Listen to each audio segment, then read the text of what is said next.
Well, here we are. I want to start by saying thank you for welcoming me into your home.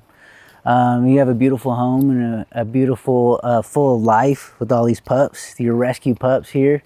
I came across your work genuinely just through my studies at school, trying to bring the Indigenous worldview to the business world where I'm learning these different perspectives, and you've done a lot for Indigenous worldview, and so therefore I came across your work genuinely. But then we made the connection through the One Home journey, which, thank you, Rama, and thank you, Alexander. And I met them actually at Southern Oregon University. They had came down for a powwow that we were planning, our 39th annual powwow. Wow. And I had the honor of being able to be the planner for that event. And when I met them, it was an instant connection. And now you have one little one and one little one on the way. Yeah. Well, I'm honored to have met your family and for you to be here on this space and to be able to talk to you about what is so important to both of us. Mm-hmm. So I want to set the table here and say that I have a profound respect for what you're doing and what you're bringing and the knowledge that you're sharing to the Western world. And I think that anyone who is trying to learn about Indigenous worldview, anyone who's a reconnecting Native American, or anyone who's just trying to learn the language to be able to describe how they truly think and feel to a non-Indigenous person, your books are a great place to really get that perspective and that language. And also, this is not a Western podcast. This is Drum Circle News. And so I do want to have constructive conversations about these worldviews. And so I guess the perfect place to start is by defining the difference between place-based knowledge and Indigenous wisdom. Well, I'm so glad you brought that up, because that's always a prerequisite to help people that are liberal who want to learn the Indigenous way but are afraid to, because they're afraid they'll misappropriate, which is a very serious issue. So I tell them, make a distinction between Indigenous worldview, pre-colonial Indigenous worldview, and Indigenous place-based wisdom, knowledge. So we've got to fight, I think, almost as a priority for the remaining place-based wisdom of the pockets of tribes. My Navajo students, maybe 12 years ago, told me they thought about 70% of their nation had lost it. They've lost the language, they've lost the ceremonies, they've lost the motivation to even continue to try to remember the ways. Now they're telling me 80%. So we have pockets of tribal people who still are holding on against all odds, and we've got to support that. But it requires fluency in the language and ceremonies. It requires multi-generational being in the same place. And in Mexico, Canada, and the United States, that's rare. But we've got to fight for it, because those languages come from the earth. And those languages create a culture that can teach us, well, if for this place-based, we've got to do this, this, and this. I tell people, if you get an expert in flora and fauna and you walk from the Canadian border up through British Columbia, we have a place up on Vancouver Island, and you have this expert who knows the flora and fauna of the entire region. Every time he crosses a place where he starts to see new plants, new trees, new weather conditions, new sounds of animals, there's a different dialect being spoken there, a different tribal language, right? It comes from the earth. Our noun-based Western languages, that started around 9,000 years ago after we separated from nature, are about human systems. So we've got to fight for that place-based knowledge, for the sovereignty of tribes to hold it, especially worldwide. Mm-hmm. That said, and that has to be honored, and that no one can steal that. No one should try to. That said, the worldview that all these diverse Indigenous cultures have, the in common traits are amazing. People maybe call that pan-Indianism, but I've been with the Kunkhak, the Kogi, the Raramuri. I've been with tribes that have very little contact with Western. And the common themes are so fantastic. May I tell a brief story? Yeah. So I was with the Kogi in Colombia, with the Kogi Mamos. And we were doing 2 days, 3 days with translators talking about Lakota and Kogi ways. And they had built an aniti for my anipi, for a sweat house lodge that I had given them kind of architectural plans for. Now, not the Kogi, but the hosts of the meeting. When it was time for us after the second day of really good dialogue, when it was time to go down, we sat around the fire and they noticed the first time I put a rock in the fire, they started getting a little nervous and talking back and forth. And my translator came over and said, Foreros, they're not going to be able to go in today. And I said, what's happening? They're going to have to walk back up this 19,000-foot mountain peak that was right behind us. And they're going to have to get together with the community and ask the community's permission to be able to do this ceremony, because for them, rocks are sacred. And you're putting them in the fire. So I went, oh my gosh, this can't happen. We don't have those many days. And I smiled and I kind of laughed and then I said, let me tell you how sacred these rocks are for the Lakota. Well, they're called Inya. They're the rock people. They're the foundation of our world. And I went on and talked about that. And pretty soon they got excited and they went, oh my gosh. Because for them, if a child sees a stone on the path and goes over to pick it up, the mother or father will gently say, it's moving slow, but it's on a journey, So their perception, uniquely from the place-based knowledge, was this: we're not going to really touch rocks, too much, right? Whereas here I am putting them into a fire. But when they realize the sacredness of it, that's worldview that we share. And that belongs to every creature on earth, because it is how the world is. It is interconnected. It has a high respect for the feminine.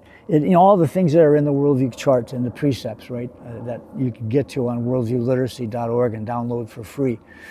But thank you for that opening question, because we've got to honor this unique place-based knowledge that we're losing while we re-indigenize ourselves in a non-binary, and this is a key to the worldview comparison of the colonial dominant worldview that is killing us, and our pre-colonial worldview that is proven sustainable.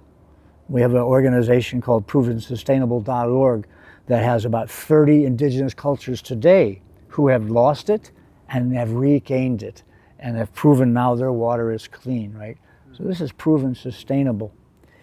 And if we can hold on to this understanding of the worldview being non-binary, which means it's not a rigid dichotomy where this dominant worldview, like for example, rigid hierarchy versus egalitarian would be the first one on our chart. Well, in that one, the non-binary is that there's sort of a continuum, because the Lakota are always, for the most part, egalitarian, and always have been, except during the buffalo hunt. Then there's an authority figure put into place just for that hunt. So that's how the non-binariness works for that. But now you go down to number 39 on the chart, the high respect for the feminine that we have in our indigenous worldview versus the obvious low respect for women that has been a part of dominant cultures for hundreds of years. People would say, well, you don't ever want to sometimes have a low respect for women. Well, then I say you can't know the top of a mountain peak perfectly if you don't know the bottom of a valley. If we can understand the consequences of this low respect for feminine and feminine ways or women, and we can see why is it that a person would have that, we can then champion it more. So that's why all the indigenous cultures have these twin hero stories of opposites, whether a boy or a girl or a boy, or two girls, where they're very opposite and sometimes antagonistic, but ultimately they help fight the monsters, which are our greed and our selfishness and our anger, those things that indigenous cultures have always known we have a potential for if we don't follow the laws of nature. So a long answer to a powerful question. There are three different directions that I want to go here, so it's hard to pick which one, but I think, so there's three different directions I'd love to go here. And but I guess we'll continue on from where you ended, which is the dichotomy of the male and female energies, which leads into the conversation of diversity that I wanted to have, we talked about before we got on camera. But I want to start by giving the background knowledge of my place-based Yurok tribe and how we view the male and female perspective. And traditionally, we actually had those energies separated in our living situations. So the men, we would live in sweat lodges, and then the women, they would live in the longhouse with the children. And the children would grow up with the women learning the woman language. And then as a boy reached the age where he would now become a man, he would then go and live with the men in the sweat lodge and learn the male language. And so the men were leaders of the tribe, but the women were leaders of the family. And that actually coincides with some of what you talked about in the Kinship Worldview book, where you guys talked about how children need to be nurtured by their mother at an early age to be able to reach the full capacity of humanness. That's not the exact way that you put it, but so leading into the diversity conversation, there was a book that you had written about diversity, which I tried to order, and unfortunately it didn't come in. The publisher still needs to print it and send me a copy. So I was hoping that you could tell me what your perspective was in the world of diversity, or DEI, which is a conversation that's widely held right now at the moment. Well, our position is similar, that diversity is what life is about. For me, the definition of indigenous spirituality really is the sacred recognition of the significance of everything. And you can't get more diverse of a concept than that. Feminism has sort of been an enemy to the indigenous understanding of the male and female, because it has not allowed for the kinds of distinctions of tasks and the roles that people play. And so it's a complex concept that I think, with good intentions, is going in the Western dominant way that has us in trouble. And I wrote that book because at my university, which has a vision statement for diversity and inclusion, we hired a chief diversity officer that fits into this thing called the higher management in higher education, managerialism. People bringing in, thinking that when we're having money problems, if we have an authority figure that is representing this field, we're more likely to get the respect for our positioning. And I made the point, they had asked me to be on the committee, and I said, I don't want to hire this person, so I'm not going to be too good on the committee.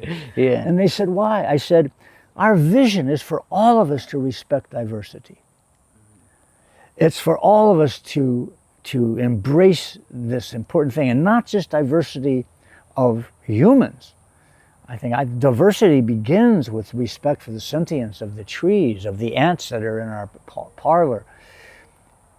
And I said, a top-down approach, to have somebody that's going to tell us what to do. If anything, it's going to make people take less responsibility for this important thing.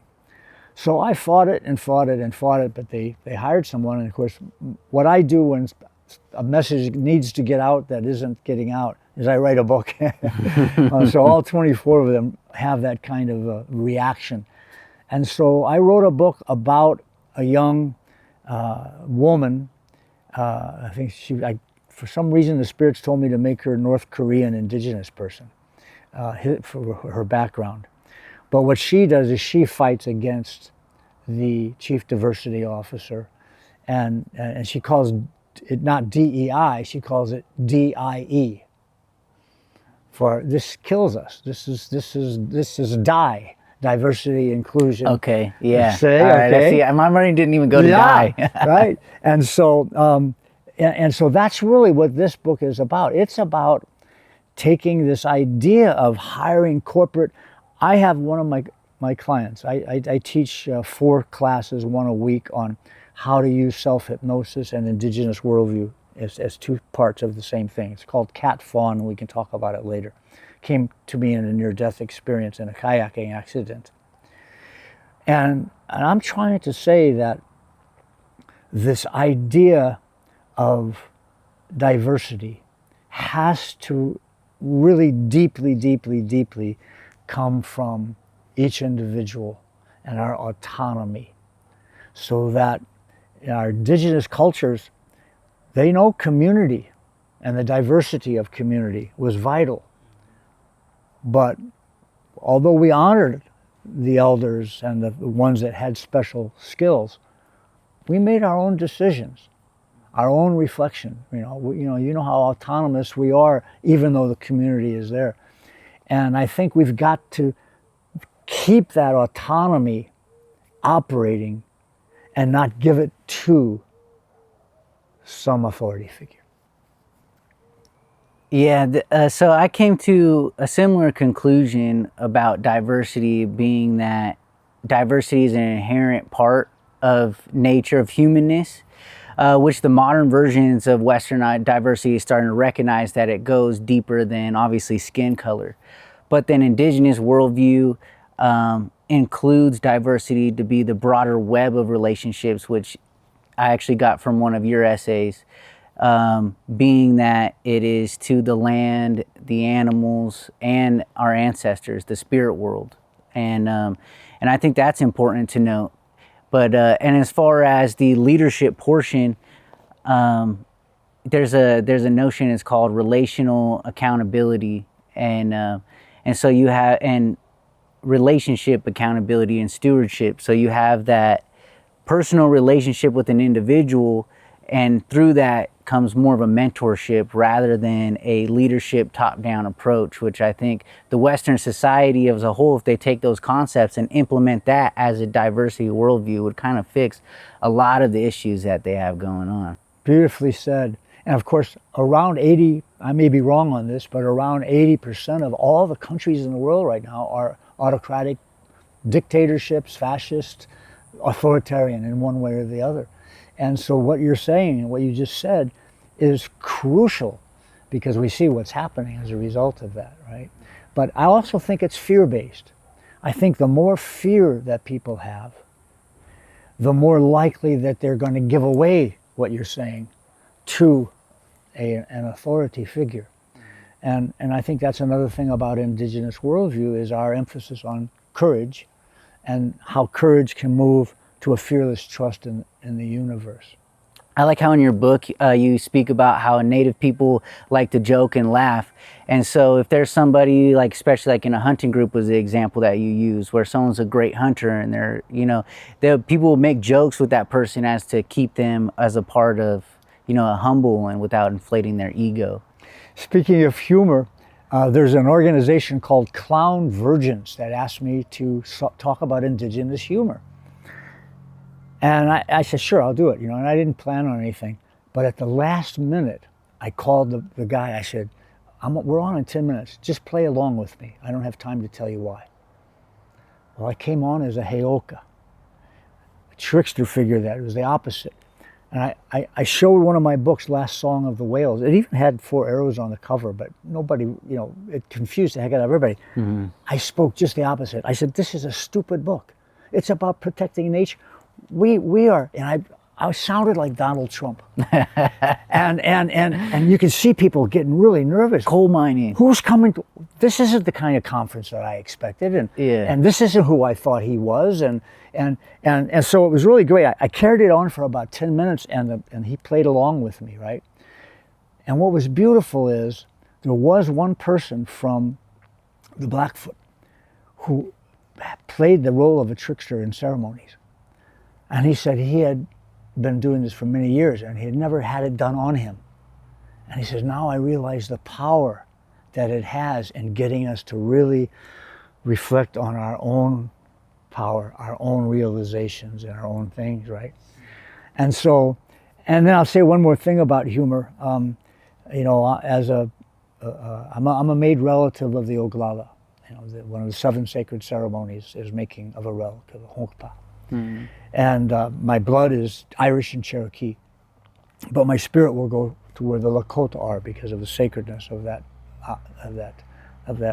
adoption. And so I'm authorized now as a member of the medicine horse Teoshpeye, as a warrior, to pour the water for the Inipi ceremony. But I also have the honor to deviate in my own way a little bit for my ceremonies. So I have people who come for healings. Make sure you know a joke. Make sure you can tell a joke. I might ask you to tell a joke. Well, no, we never did that on Pine Ridge. Mm-hmm. We never, you know, but I don't think I ever left a ceremony in the Inipi ceremony without sore stomach muscles from laughing. And I'm talking about even with a disappeared woman, with a loss of somebody in an accident, with the great tragedies that happen every day on Pine Ridge, mm-hmm. where I lived. I rode my horse to work at Oglala Lakota College. The humor was used as a sacred tool. Do you remember when old Joe slipped on that banana peel? In other words, it was just natural flowing. Mm-hmm. And we don't have that. And most of the people that I'm in Mexico are totally, you know, Western, who want to need help, and so I brought jokes into it, right, as an artificial way of bringing that humor into the world. So thank you for bringing it up. Yeah. So okay, I wasn't going to bring this up till later in the interview, but I was curious since you brought it up. What you mentioned in your book that you're an unrecognized descendant of Cherokee. So what does that mean? Yes, my mother and her 4 sisters told my cousin Joe, who's an attorney, and myself for years that there was a woman around 15 or 16 who escaped from the Trail of Tears near Joplin, Missouri. Mm-hmm. And the Caldwell family adopted her, and on and on. So that was always a story that came out not often. It wasn't bragged about. In fact, I remember my mother really only mentioned it when she was drunk. And I say that with respect and sadness. Mm-hmm. So we were sort of ambivalent. I was the only one that kind of took it to heart, you know. So I usually, when playing cowboys and Indians, I usually played the Indian role because that's what I had been taught. But we don't have anything from the Dawes rolls. We know that blood quantum is a white man's agenda to mm-hmm. divide and conquer. And so, you know, I'm not recognized as a Cherokee, but I deeply believe that my sisters, my mother, her father had committed suicide, and stories about him we know. So, and we have a photograph of a grandmother with a pipe on a porch. So it's probably true, but many people, as you know, play Indian, mm-hmm. and especially with Cherokee. Especially with Cherokee, right? And it's because Cherokee, you know, were so accommodating to create a language and become one until Jackson put them on the Trail of Tears. And the 5 civilized tribes, the exactly. $5 Indian thing, and yeah. all that. So I look at that as well. You know, we have an Indian country. We have our people are saying you're not Indian enough. You know, there's been a committee that has put a list of people that I know who are sun dancers, who are from tribes, saying you're not Indian enough, right? And you know, I like Fool's Crow's statement. Mm-hmm. Fool's Crow, one of the most sacred of our elders, medicine people, he said, anyone that does not understand this and share this wisdom doesn't know this medicine, right? And so this is the nature of the Wahinkpe ceremony, which is right up there with the Ombleche and all the sacred ceremonies. The adoption ceremony, which I did after fulfilling my Sundance vows, makes my spirit is going to go to where the Lakota go, right? And even though I'm storyfied in Irish, I also have the same stories about being from Ireland that I do about the Shillagi, right? And so I think it's really important for us to say, if we can belong to a place, most of us don't live in the same place anymore. We've got to indigenize ourselves as best we can to relearn about that place. And if we can find people that already know that's great. That we have to honor our ancestors. And if we can't believe our family, that's sad. Although probably some family members are duped and say it and it's not true. And so, so I'm not recognized Cherokee. I'm recognized as Oglala. Yeah, so the blood quantum conversation is a very controversial conversation in the Native American community. A lot of it is deeply rooted in colonialism and racism, internalized racism, scarcity mindset, and so. But there is some. So it's hard to really get a centering on where things should be because, right, blood quantum was created to divide and conquer and to diminish our people so that we slowly have no more growth, right? But at the end of the day, it has, if we lose our blood quantum, we lose our federal recognition. And while it was created to keep us in one area, right, and keep our bloodline small, it's also kept us strong together. And as we continue to go outside of our native bloodlines and mix in with the colonizer, then it also internally is working towards what they wanted in the end, which is kill the Indian, save the man. Well, I have three things to say in response to that. The first is, yes, federal recognition. And then I would say to that, I don't care about federal recognition in the long term, in the same ways that the Lakota are not accepting the money for the Black Hills that they desperately could use, right? It's up to $1 billion now, right? They're not touching it because it would be against their way of being. And so, yes, it is important practically, but spiritually, I think that's not a good reason. I agree 100% that being a part of a bloodline in a place that comes from a place, that's sacred. I think that's sacred, and that's the most important reason for knowing your ancestry and knowing your blood. And I think that not getting to a place where I have been without just a story, without having that more deep knowledge, is a tragedy, I think, for us. Yeah. But for those of you who know, yes, I am a part of this nation, I think that's crucial to hold on to. Deeper than this nation, I'm a part of this family. And because, each tribe has their own family and their own ceremonies, their own practices, and that medicine is not only place-based, it's also family-based. And there's spiritual pathways that have been carved by your ancestors, and to be awakened to that and then also have the direct guidance through that is power. Look at the clan system. The clan system is the most important thing.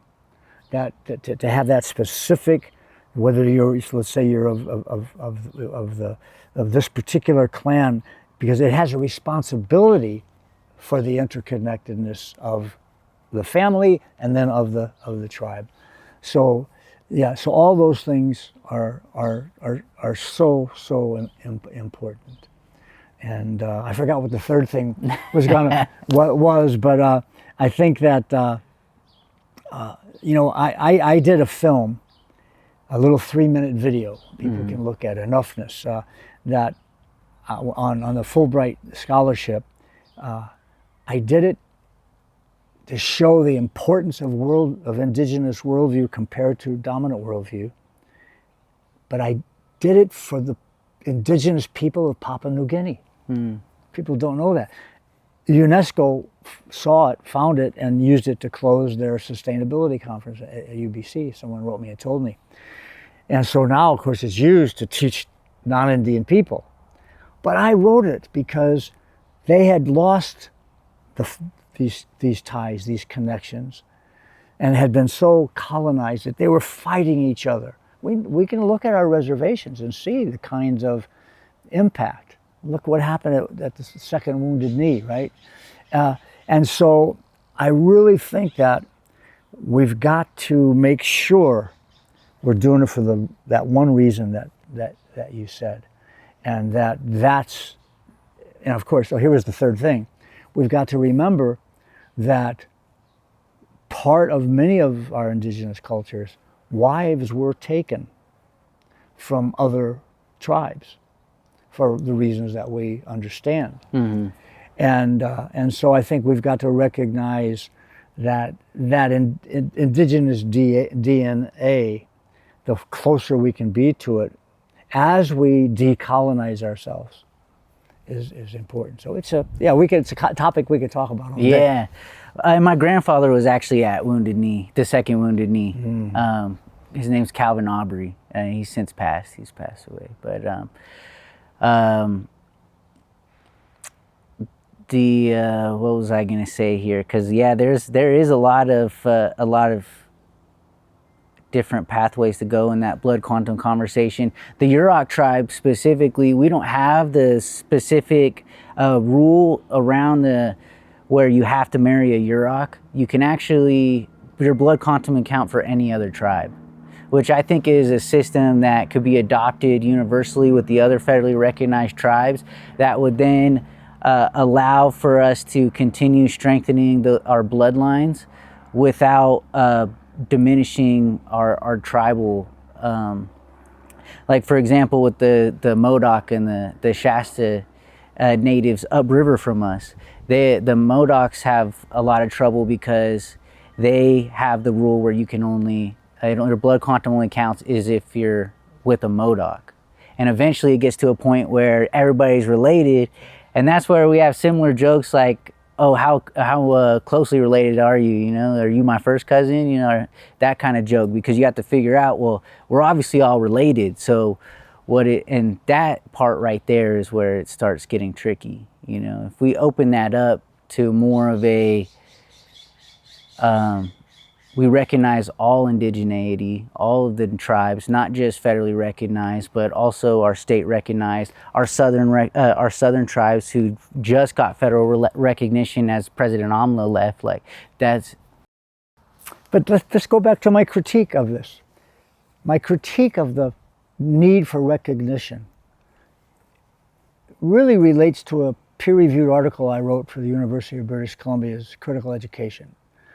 I put into quotes the title, False Doctrine, quoting Thomas Paine, who said bringing Christianity into the United States founding would be the worst mistake that we could make.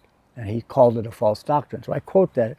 But the subtitle is, The Influence of Christianity on the Failure of Indigenous Political Will, an academic paper. And it was published. You can go online and read it. And this failure of indigenous political will, I think our dependence on the federal government is part of it. Look at the federal government today. It is a complete nonsensical fascist joke of dangerous proportions for the people that it is literally killing, the people of color, what they're doing to indigenous monies now. It's, this whole idea of our being dependent on the federal government of the United States, one of the most corrupt organizations on earth, always, now on hyperthyroid. I think this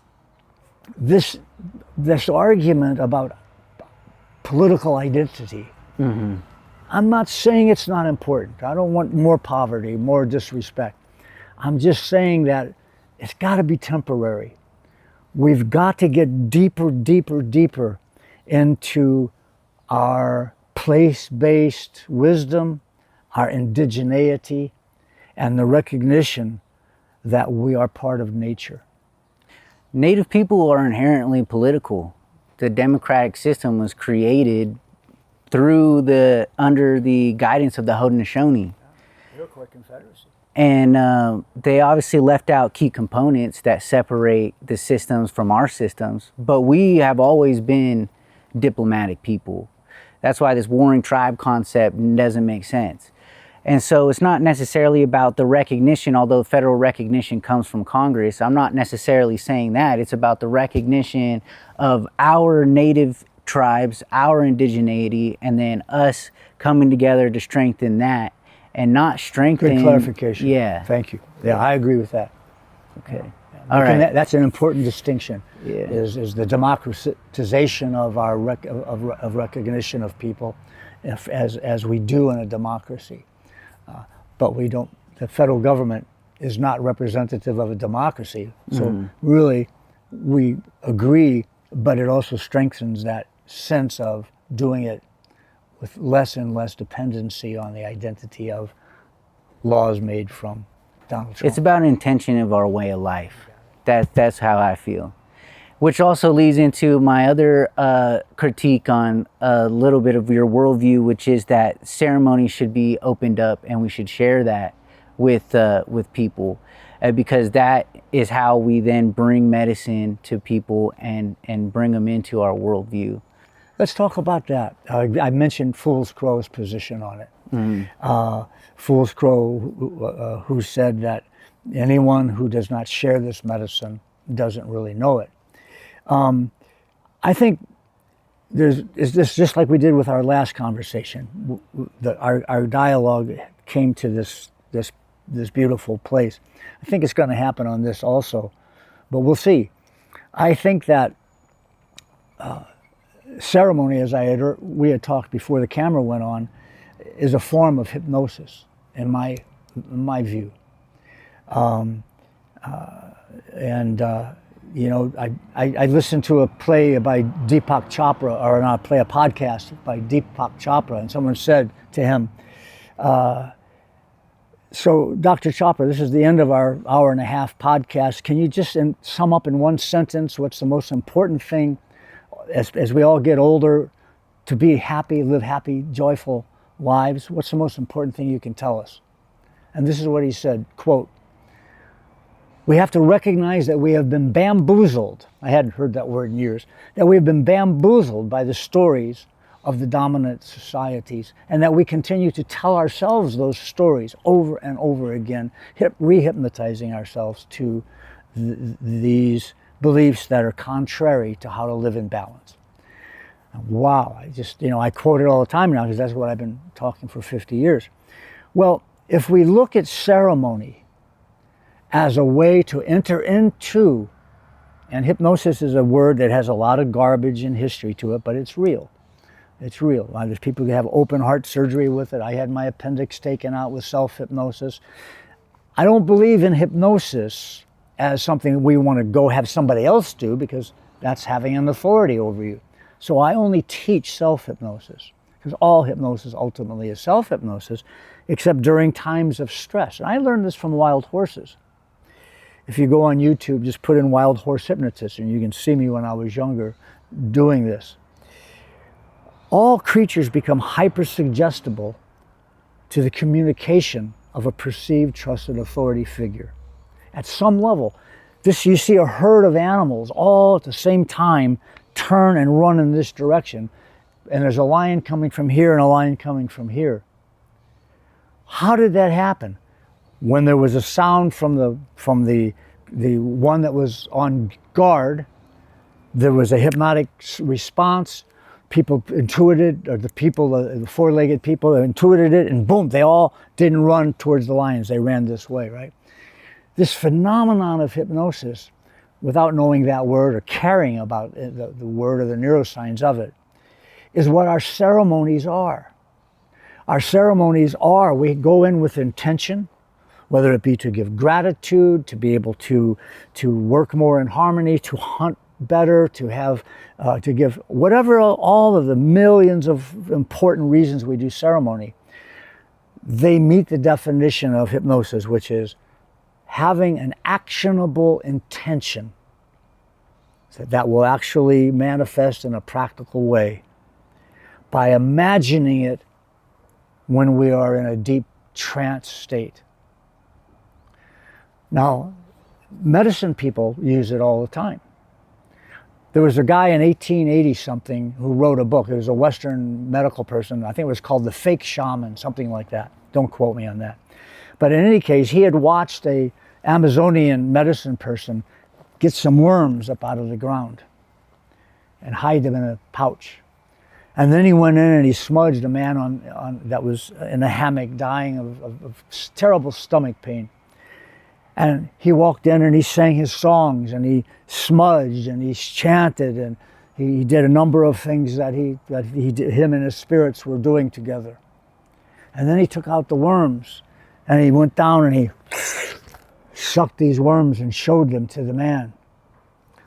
So the guy writes in his book, this trance-based, I mean, this shamanism is complete bullshit. Excuse my language, right? Yeah. Well, the patient knew that those worms, but it helped increase the definition of hypnosis. It helped increase the image. If I take a 2x4 and put it on the ground and I say, walk across it, you'd be able to do it. If I say, okay, I got a 1,000-foot pedestal up there. We're going to set it between those two pedestals. I'm going to bring you up in a helicopter. There's no wind today. Be the exact same skill level. I want you to walk it. You probably would not do it. And if you did do it, maybe I offered you peace on earth. And if you did say, I'll do it for peace on earth, you'd probably fall because of the imagined possibility of falling. Indigenous cultures that I've learned, and I've learned them from not only the research that I was able to find, but by being with at least 6 primal cultures. We knew it. It was just part of natural. It was just natural. And like I say, I learned it from a wild horse. There's another story. And people can watch the manifestation on a television program where they brought in a Mustang farming if they go to the horse hypnotist on YouTube. And so we've got to recall this because now hypnosis is being used by the authority figures. Somebody comes to your door to sell you something. They get you to imagine this vacuum sweeper will be great for your wife. You want to use my pen or yours, which is a hypnotic language strategy, an either-or strategy.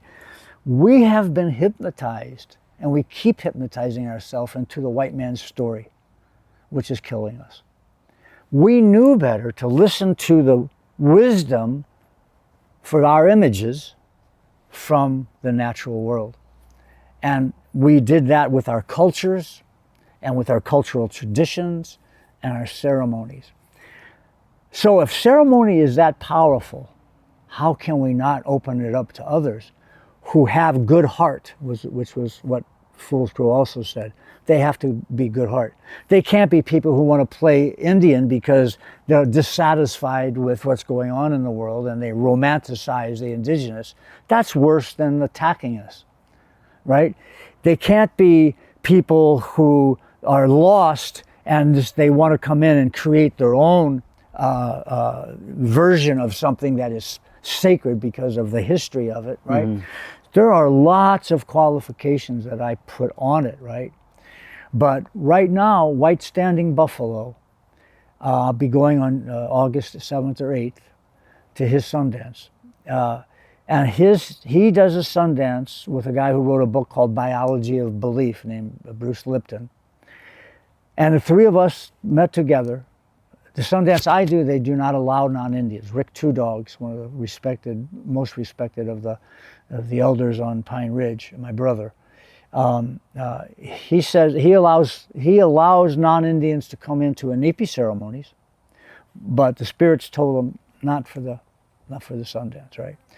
But Bruce and White Standing Buffalo, they want to bring people. So they bring about 40 people a year who come into the arena, and they watch us pierce. They watch everything close up. They participate in a few ceremonies that he has, like the horse ceremony and the wolf ceremony. And I've seen it change people's lives. Mm-hmm. The miracles that happen. Yeah, so I don't know if I've done any convincing to bring you to a neutral place on it, or not neutral, but moving closer to it. But I guess my final thing is that ceremony is sacred. We're losing it. The Navajo students that I have, that one of them is a medicine person, he says, I probably know about 60% of those that we have had originally, mm-hmm. right? We've got to guard them. The Lakota have a proclamation that they put out that no one can pour water in an Wahinkpe lodge who does not speak the language of the prayers and the language, So they have guidelines against the misappropriation of the Lakota. We sued the guy who made like $18 million in Sedona doing ombleches, going up to cry for a vision, and 4 people died in his lodge that he had like 50 people in, so he could make a lot of money, and mm-hmm. didn't know what they were doing. He was sued and was put into prison, and so there are lots of important things in your position that have to be recognized. But to say no, you're an outsider, you cannot. And no matter what you do, you cannot come in and learn this. That I disagree with. I think there's too few of us. Yeah, so there is a lot to go in there, and it's hard to pick a place to start. I'll say that for my tribe, our ceremonies are closed circle ceremonies, and our dances are closed circle. Even our singing, we don't sing publicly. We don't, like powwow songs, we don't do that. We only have ceremonial songs. And so we're very private, and I understand the losing of ceremonies, especially when things are only passed verbally, so you need to get to know your elders, and people pass away in the boarding schools and all these different conversations. We had to revive a dance that was stopped after the colonizers, more specifically the gold rush, came in and they beheaded all the adult men in our ceremonial village. And so we stopped doing a dance for years, and we had to revive that. And a lot of that we had to put in the work to revive that ceremony through memory and through prayer and through commitment. And it's really hard to do that kind of thing, which I recognize. Even now saying it, I have that ancestral trauma that's like coming in, because that obviously happened way before I was born. And I believe that ceremonies are place-based. They're based off of the people and their community, their needs, and the land and what the land needs. Yeah, we agree on that. All the ceremonies that I'm talking about relate to people of a particular region. And it's not necessarily an outsider that we're keeping from. Like, outsiders is a nuanced and convoluted term. It's just that these ceremonies are for our people.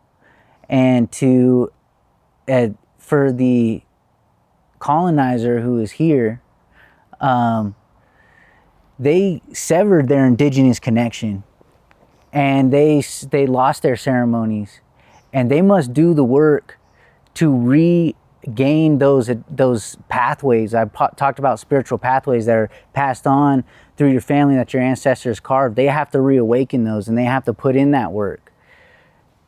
We can't hand them a cheap sheet and say, hey, here's our ceremony, come learn our ways, because that's not going to, in the end, it's not going to do anything for them. what if they learn the songs? What if they go through the hard part of having, which is what I had to do. You have to learn the Lakota prayers. You have to learn the Lakota songs. You have to learn the tradition.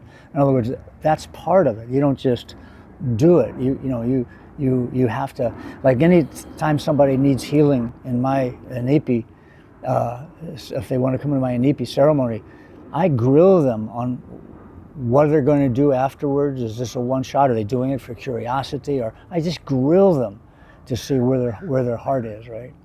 So I'm not disagreeing with, I think we probably needed a lot of tribes doing what you're doing to keep the purity. That's why Rick doesn't allow anyone that's outside of an indigenous culture. He allows other indigenous cultures to come in, cultures that don't even have sun dances in their thing. But if they're indigenous, he allows them to come, but not non-Indians, right? So, and that's just what Spirit told him. And so I honor that, I honor that, and I think that's important. But I also think it's important to recognize that probably there were people that recreated look at the Lakota flute, which I have one here. This was lost. This is one of the things that was completely lost. It was a white doctor who rediscovered it and really brought it back into ceremony. And so when our ceremonies, because of the historical trauma, have been taken away from us and we recapture them, we're probably reinventing to some degree. We're bringing in something that was different, something that someone made a collective decision on. Things change over time. Ceremonies even change a little bit, And I think that if we go to the heart and to the purity of what is it that the hypnosis of ceremony does for the spirit world and for our spirits and for the world itself and for the health of the world itself. And if we have other people who can join us, there's too few of us. I think there is some nuance there. There's nuance on both sides. Yeah. I respect yours immensely. Like, obviously there's adoption cases for sure. Like for you were adopted into a community. Children who are raised with Native families that aren't Native themselves can be adopted into a group as well, or you're just so closely immersed with the community that you're one with that community and they accept you as part of them. And there, in the Indigenous worldview, there's plenty of room for that. It's not so hardline blood. And so there is a little nuance, but just to completely open it up, that's not the case. We are committed to stewarding our lands, and through our ceremonies are a connection to that land. You must be a part of that land and a part of the people who are one with that circle to then become one with that ceremony. And for the colonizer, I don't think we should just open it up so broadly. I think we should charge them with the responsibility of reconnecting those pathways or creating new ones if they're unable to make those connections, and have them create a connection to their indigenous lands. So the spirits have cut our previous conversation short, but I think it ended in a good place where we came to some grounding where there's nuance. Oh, we're on now. Okay. Yeah. Well, you can cut out whatever I just said. Yeah. And so that leads into, I guess that's a good segue into the third conversation that I wanted to have, which is about TEK. And a lot of state and private organizations are involved in river restoration and different restorations with indigenous communities. And those Westerners who have done the work will go and read about Indigenous Worldview to try to understand the perspective when they come and approach, at least the ones who are doing the work. And so those who do that work, I applaud you. There's a great person who I had an interview with. He leads the Southern Oregon Land Conservancy, and he has quoted your work actually in our podcast. His name is Steve Wise. And then Bob from NOAA Fisheries, he has read every Yurok author's books, and because he's been working with the Yuroks alongside us for a long time, and so I applaud that as well. And so the point of the conversation is there's a quote of yours that tends to be used by the Westerner that I think contradicts your epistemology in general, which is that they say the land doesn't own, we don't own the land owns us. And that's a quote that I gave her. I believe it's a quote of yours. I don't think so. You don't think so? No, I don't remember ever saying that. I mean, it doesn't sound like something I would say. Okay. All right. We don't own the land. The land owns us. Yeah, I don't think I've ever used those particular words. And, okay. And that concept wouldn't really resonate. To me, we belong to the land. I've searched over many years for words. The idea of worldview is not my favorite choice. Worldview is a seeing of the world, but indigenous people don't focus on vision when we're talking about this idea. And I thought, what is it that they don't hear the world? They kind of feel it. That's getting closer. You know, it's like, so it should be a world, instead of calling it worldview, it should be something like how to belong in harmony with, But because worldview, originally when it came out in the 1700s, in German, Weltanschauung it was intuition of the world, and it caught fire. But it stopped the dialogue like we're having. It was science against science, religion against religion, science against religion. But in the 1930s and 40s, a guy named Robert Redfield out of University of Chicago, the father of social anthropology, some people call him, he said, whenever you listen to deep conversations about worldview, they talk about human-centered versus animism. They talk about all these things that wind up being pre-colonial versus dominant. Mm-hmm. So he says there's only two worldviews, and all cultures, all religions, all philosophies, all ideologies tend to fall under one or the other. And he said the greatest tragedy of human history is the overshadowing and the attacks on our primal worldview, our nature-based worldview. All right, that said, to this idea of belonging, I think that the living aspects of the dust. I was at to describe what I'm trying to say, that this is our ancestors. This is the ancestors of those who have come before us.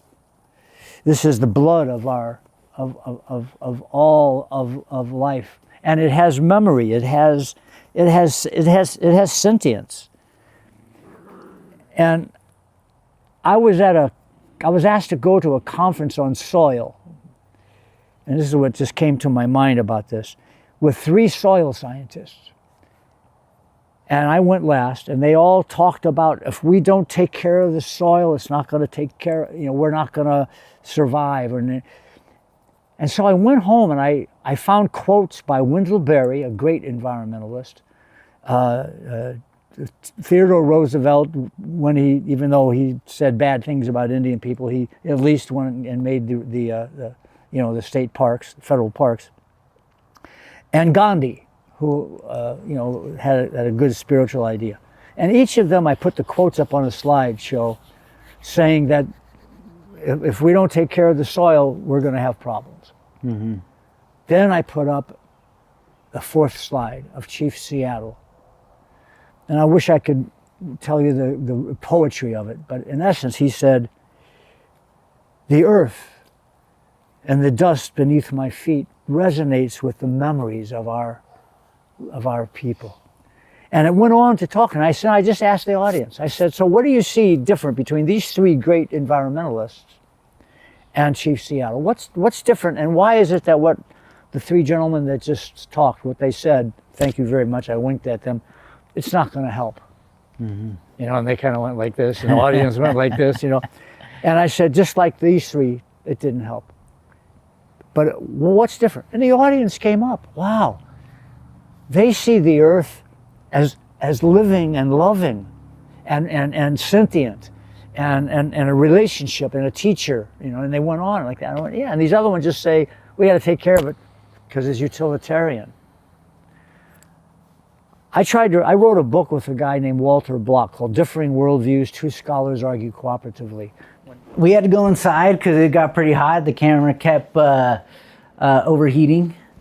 But I really want to have this TEK conversation for the camera because it's really important work. I'm involved with river restoration for the Yurok tribe, which I'm not representative officially of the Yurok tribe in this capacity, which needs to be stated. Well, thank you for that, doing that work, because TEK, for as long as it's been around and recognized, is very rarely honored by the development companies. They just kind of make it a gesture, and they'll bring somebody in to listen to them, but it doesn't make sense to them. So, but what you're doing, you're really teaching it, and I think that that's really great. That's really great. I'm more so generally teaching the concept of it. I am not in a position where I'm a knowledge keeper. No, but the concept of it, yeah. To find local people who have the knowledge of how the waters run and the wind blows, and use that, because that's where the magic of continuation happens, not in the engineering plans that you learned at Harvard. Mm-hmm. And I'm a huge advocator. I really want us to bring more of a ground level implementation of TEK to the river restoration, which we have with the Yurok tribe. And you've done a lot of work for TEK, so I was really hoping to get your explanation of it and your practical use, and actually what you found as the profound effects of it. Well, I am a part of five people that are on a board called Proven Sustainable. And we have a website I recommend everybody go look at called provensustainable.org. And what we've done is we've went to maroon and indigenous cultures from Africa and all around the world who have practiced TEK on their lands, which had gotten decimated in one way or the other. You know, the water was bad, the sheep weren't growing, the plants weren't growing. And they just weren't sustainable for all the reasons that happen with development coming in to our indigenous peoples. But somehow, and they all have their own story, and that's what we tell, is it's an educational tool for students. It's free. Mm-hmm. And you can go on there and you can look and see people talking about TEK and talking about, well, this is what we did. And it's so powerful to see, and it's in real time. You know, because now they show how they didn't have clean water, and now it is clean, right? So they've proven that by using this indigenous wisdom on their own and creating it. I had mentioned to you, there's a friend of mine that I brought to the Navajo conference a few years back to talk about how they did it. And it's a little video clip on YouTube called Decolonizing the Mind, about the Misak people of Ecuador. And you know, they had the traditional reservation problems of alcoholism, the sheep weren't growing well, the wheat wasn't growing, you know, they lost, the language was all but lost. And as usually happens, women were leaders, and that seems to be a rule. Women really come out to lead when things get bad. And they wound up changing within 2 generations. And you see on this video, everybody speaks the language. The alcoholism is all but gone. The sheep are bigger. The grasses are growing, you know, rekindling that. And there are other stories like that. And there's one that's called the Coconut Revolution. There's a documentary about miners that had come in and started poisoning the water on an island. And the people came and said, we used to live here without products coming in from outside, and if they want to put a sanction on us and not let any food come in, we can survive. And then they also have done that. So it's so exciting for me to find stories, and it sounds like what you're doing with the dam. Mm-hmm. You know, I mean, to remove a dam in itself reflects an indigenous perspective, because that's not what most dam builders are doing, right? Can you explain what it is that caused that motivation? Well, so they're actually Blythe George is she's a Yurok tribal member, and she's writing a book. She actually got her PhD from Harvard in sociology, where she hasn't released a book yet, so I don't know too much about it. Okay, but what I do know, and I've seen the graph, is she tied the degradation of the Klamath River to the incarceration rates of the community. And so basically, as the river started becoming sick, so did the Yurok people. And we have a prophecy that says that when the salmon disappears, so will the Yurok people. And the salmon continuously, their populations were dwindling, and we had a major fish kill back in the early 80s, I believe. No, I think it might have been the 90s. But you can find it online if you look up Klamath River fish kill. There's photos out there where just thousands and thousands of salmon died. And our salmon runs started coming down to only a few hundred or a few thousand every year. But we have elders who have stories where the salmon used to run so thick up the river that you could walk from one side to the other just on the top of the backs of the salmon.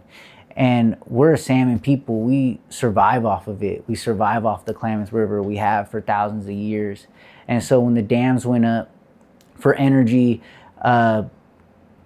it slowly started heating the river, which caused toxic algae blooms, and invasive species started coming in and various other problems.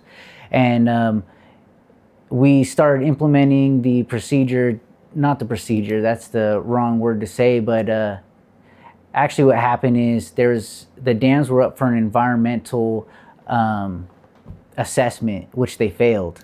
And it was going to cost Pacific Power Corporation, I want to say $400 million to be able to implement the fixes that were needed to be able to bring it up to code for those dams to stay into practice. And so that's really what caused dam removal. But what dragged it out so long is the Siskiyou water users. They relied on the water for their agricultural farms.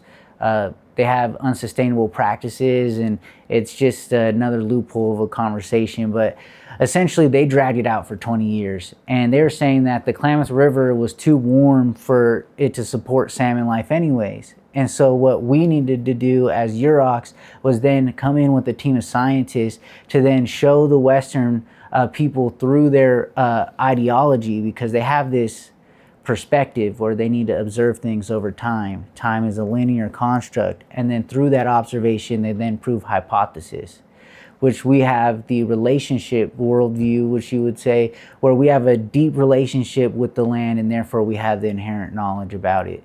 Well, we knew as Yuroks from our stories that the salmon supported as for salmon. And what we did was we had to prove that it could support salmon. And so we had a guy come in and completely change the science and the perspective on what they thought salmon was. This is the classic example of how TEK should have been working in the world. Mm-hmm. And they convinced people who very rarely are convinced by the indigenous approach, convinced them, even though they still had financial reasons for not doing the dam. Mm-hmm. That's such a big part of it, that you have a river that's going to start flowing salmon again. Yeah. So the idea was that the water was too warm, right? Because they think that salmon needed to be a certain temperature. The water needed to be a certain temperature for salmon to spawn, and therefore they wouldn't be able to make it upriver to spawn in time. This is based off the studies that they've done where the salmon go in Washington and Alaska to spawn.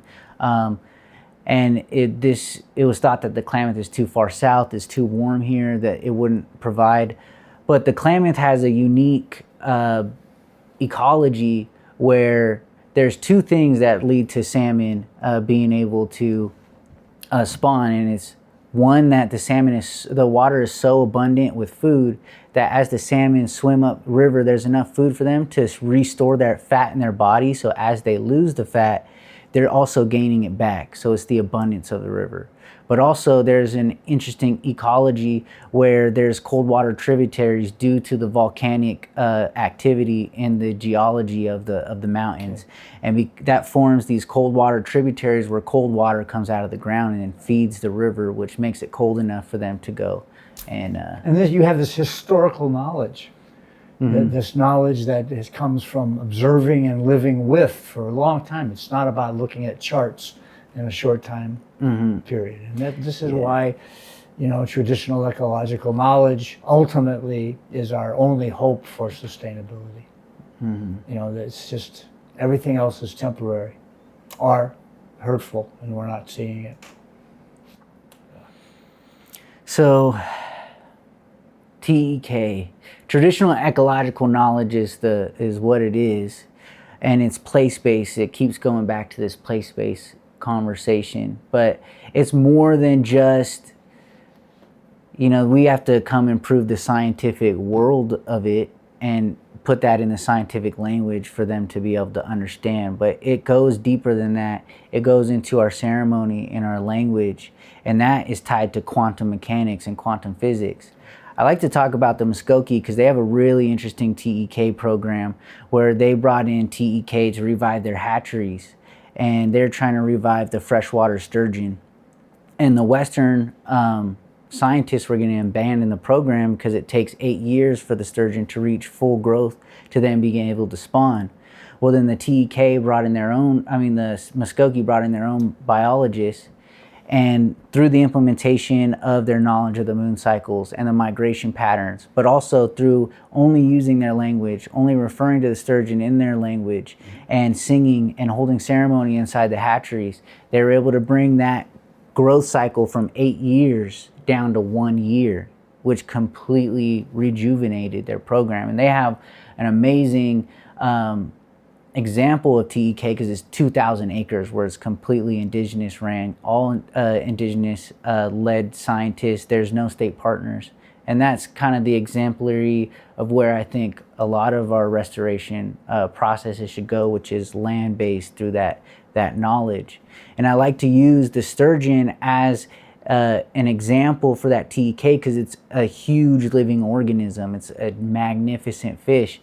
And so if TEK can have an effect on something so large, if you look at the microorganisms in the soil and start thinking of those as living creatures, then we can really have a profound effect on the soil in the ground and cut growth cycles and really bring life back into the soil. And I want to just make sure that the audience hears what you already know, that your words didn't necessarily reflect, and that is a factor in the success was the recognition of spirit. That a Westerner listening to you, and you would be talking to a Westerner, would be hearing all of the various biological factors, ecological factors.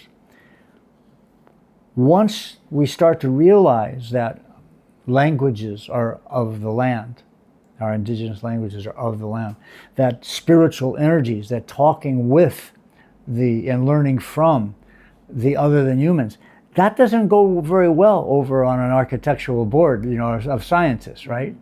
And so it's something that you wouldn't want to maybe say if you're really trying to get something done that you did that. But the fact that you shared how that worked with the use of the language allows me, in talking about worldview, to say that if we don't get more forthright about the spirit that is in the rivers, the spirit that is in, there are a few countries that have made rivers persons, right? We know that. But we really have to get more closely aligned with the idea that our traditional ecological knowledge involved our dialogue with nature and our requests, our gratitude, our sense of understanding and talking to. you know. And I learned like that, like I say, I learned that from my experiences with wild horses. I learned that in a near-death experience on the Rio Urik, that the spiritual energy is there, and if we really get to pray before we start a project, for example, of digging, it makes a difference. It makes a difference. So I just wanted to reinforce what you said with a little bit more direct language about spirit. So thank you very much. I appreciate that. Yeah. Well, I think this is like a good place to end the conversation. We really hit all three the points that I really wanted to have. Although there's so much more we could really talk about. You have really done a lot of work, and I recommend anyone to go and pick up any of his books, read any of his studies, especially if you're a student and you're doing work in any field. To be honest, you can bring in this indigenous worldview and then use that in your studies, and he's one of the prime examples of places to do your research. Especially those of you working on doctorates. My book, The Authentic Dissertation, has stories about how to write arts-based, indigenous-based doctoral dissertations, right? And inventing your own research method. You don't have to use one that's already been there. One of the students that wrote a story about his research, he used tin can bear fat research method, because his uncle used to take a tin can, wrap it in bear fat, drop it into the river, pull it up to see what insects were on. Then he would make a fly based on that, right? And he wanted to do a research project that kind of followed that order. So he went to the committee and they said, "What's your research project going to be?" And he said, "I'm going to use a research method called tin can bear fat." And no one had ever heard of that before, so he had to struggle with it. But he got it through and he won an award for the thing, right? So those of you that are in the academy of any degree, from bachelor's to master's to doctorate, bring this indigenous worldview and spirit into it, because education and clinical Western psychology are two of our most hegemonic institutions that really require this indigenous approach. And business. That's what I'm trying to do right now. MBA. Honestly, we really need to change the way in which we approach business, because we may not be able to deconstruct the entire capitalist system that the world is built on, but we can at least change the approach. So that's right. And the main capitalistic view is that everything on earth is utilitarian for the sake of human beings, that they have no intrinsic value. And we've got to really move away from that idea. And even if we say it and it sounds ridiculous to it, we are playing into that we make choices based on how much it's going to help something, as opposed to its own intrinsic value. All right, thank you for thank you.